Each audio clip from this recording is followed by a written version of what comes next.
السلام علیکم جی، welcome to the Retro Times. آج ہمارے ساتھ شریعہ ریاض صاحب موجود ہیں اور ان سے ہم ڈسکس کریں گے کہ کرنٹلی پالیٹکس میں کیا چل رہا ہے، ان کے کیا تھاٹس ہیں اور وہ کس طرف دیکھ رہے ہیں ملک کا فیوچر۔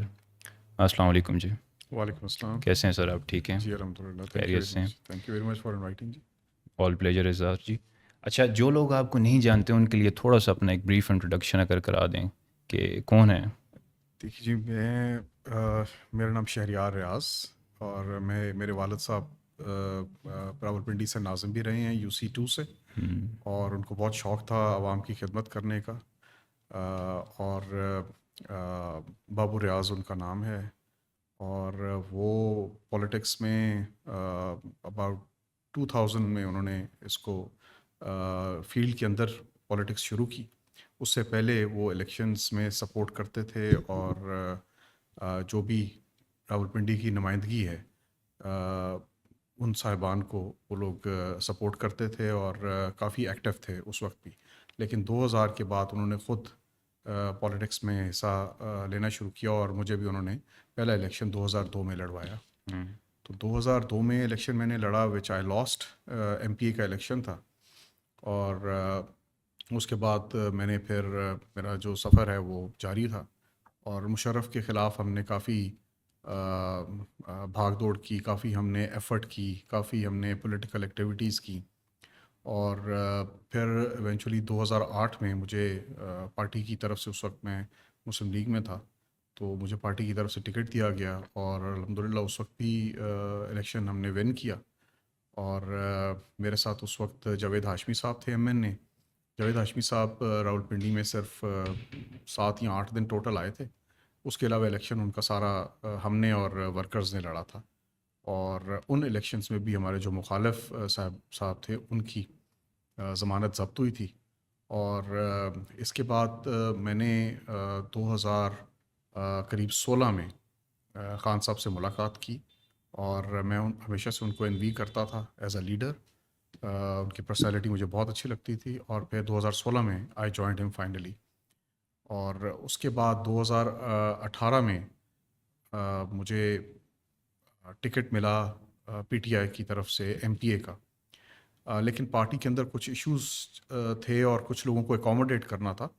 تو خان صاحب نے مجھے ریکویسٹ کی کہ آپ یہ سیٹ چھوڑ دیں, اور ہم آپ کو اکوموڈیٹ کر دیں گے آئندہ فیوچر میں جب ہم پاور میں آئیں گے. تو اس کے بعد پھر میں نے ان کی بات پہ بالکل فوری طور پر میں پیچھے ہٹ گیا, اور اس کے ساتھ ساتھ میں نے جو کینڈیڈیٹ کو ٹکٹ ملے اس وقت 2018 کے الیکشنز میں, ان کی بھرپور حمایت کی, ان کی سپورٹ کی فیلڈ کے اندر, اور اپنا الیکشن سمجھ کر ان الیکشنز کے اندر حصہ لیا.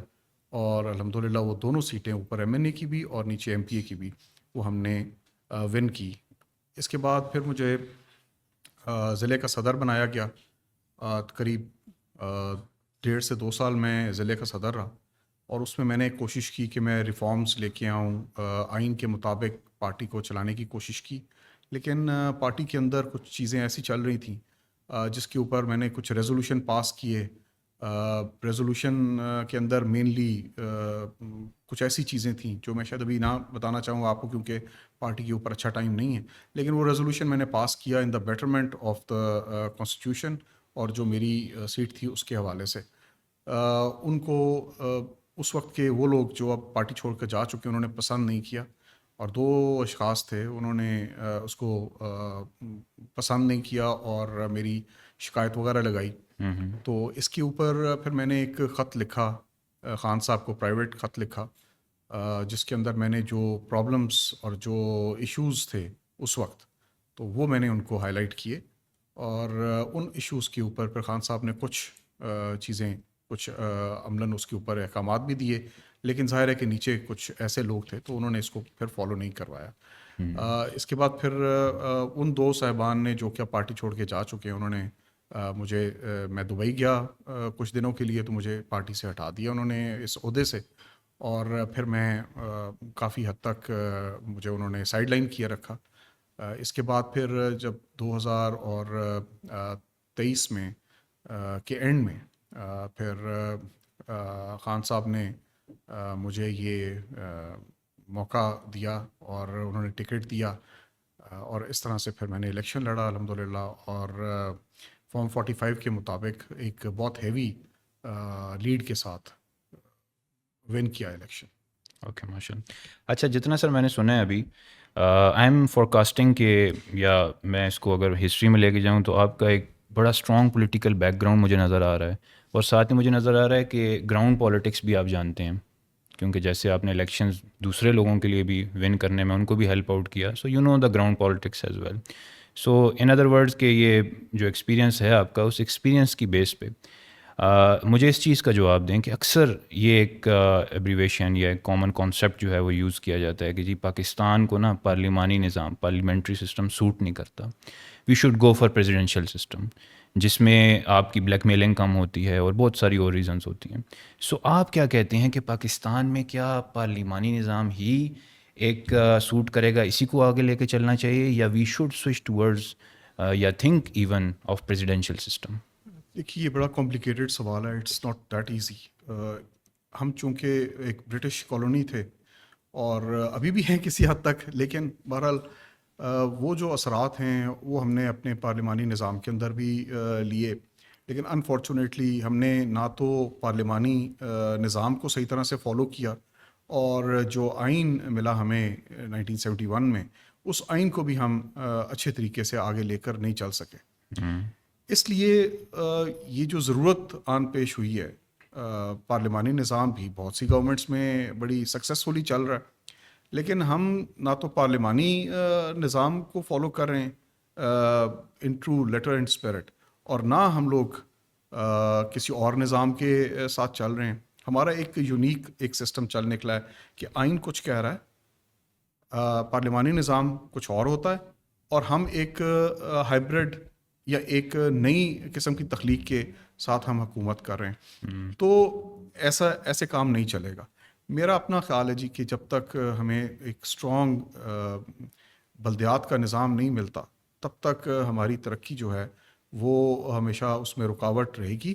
جہاں تک آپ ان دونوں پریزیڈنشیل اور پارلیمنٹری کا جو آپ نے موازنہ کرنے کو کہا، تو اس میں definitely presidential form of government ایک سمپل اور اسٹریٹ اور ڈائریکٹ نظام ہے، اور اس میں آپ کی جو گورننس ہے وہ ڈیفینیٹلی اس طرح سے بہتر ہو سکتی ہے کہ اس میں بہت سے ایسے ادارے، بہت سے ایسے عہدے جن کی شاید ضرورت نہیں ہے گورننس کے اندر، وہ اس میں ڈیلیٹ ہو جاتے ہیں اور اس میں ان کا رول نہیں رہتا۔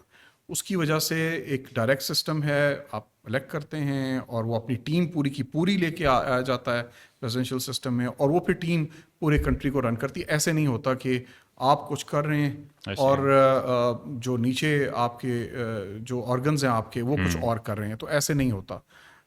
اسی طرح صوبوں کے اندر بھی یہی ہوتا ہے۔ تو اس لحاظ سے تو پریزیڈنشیل بہتر ہے، لیکن ہم جو آج جس سچویشن میں ہیں، پہلے ہمیں اس سچویشن سے نکلنا ہے، اور پھر اس کے اوپر ایک ریفرینڈم ہو، ایک عوام کو ایک اعتماد میں لے کے اور ڈیفائن کر کے کہ کیا پریزیڈنشیل سسٹم ہونا چاہیے، کیا ہوگا۔ میرے خیال میں ایک ریفرینڈم کی ضرورت ہے، لیکن یہ بہت بعد کی بات ہے۔